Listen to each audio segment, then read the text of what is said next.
6, verse 33 says, "But seek first the kingdom and his righteousness, and all these things will be given to you as well." Thankfulness is one of the essential traits of believers, and it strengthens us to trust in God's providence. When we praise and give thanks to the Lord constantly, our hearts are encouraged. Let us worship our God and offer prayers of thanksgiving for his loving kindness, goodness, and mercy toward us. Let us lift our voices and praise him through this song. สวัสดีค่ะพี่น้องที่รักทุกท่านพวกเรายินดีต้อนรับทุกท่านร่วมนมัสการพระผู้เป็นเจ้ากับเราในวันของพระองค์ในวันนี้ให้พระวจนะของพระองค์ทรงนำขณะที่เราเข้าสู่การนมัสการมัทธิวบทที่6ข้อที่33กล่าวกับพวกเราไว้ว่าแต่จงแสวงหาอาณาจักรของพระเจ้าและความชอบธรรมของพระองค์ก่อนและพระองค์จะประทานสิ่งทั้งปวงเหล่านี้แก่ท่านด้วยความสำนึกและการขอบพระคุณเป็นหนึ่งในเอกลักษณ์เป็นหนึ่งในลักษณะสำคัญของผู้เชื่อทำให้เราเข้มแข็งที่จะวางใจในพระกรุณาธิคุณขององค์พระผู้เป็นเจ้าเราได้รับกำลังใจเมื่อเราสรรเสริญและขอบพระคุณพระองค์อย่างสม่ำเสมอให้เราพร้อมใจกันนมัสการอธิษฐานขอบพระคุณความดีความเมตตาความรักและความกรุณาของพระองค์ที่มีต่อเราให้เราร้องเพลงถวายสดุดีแด่องค์พระผู้เป็นเจ้า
through 10,000 reasons. Bless the Lord.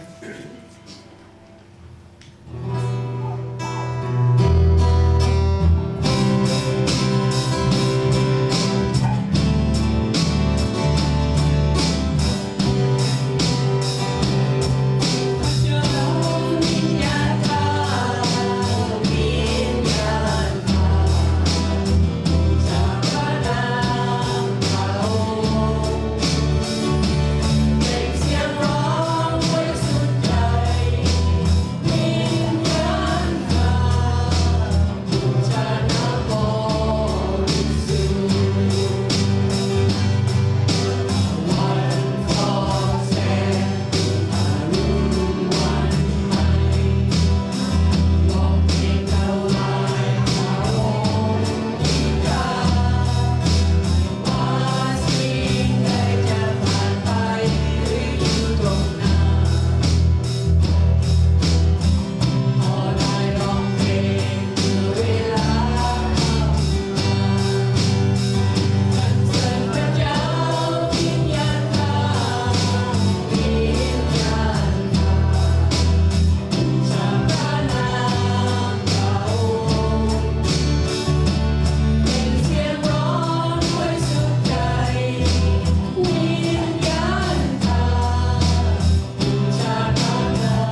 was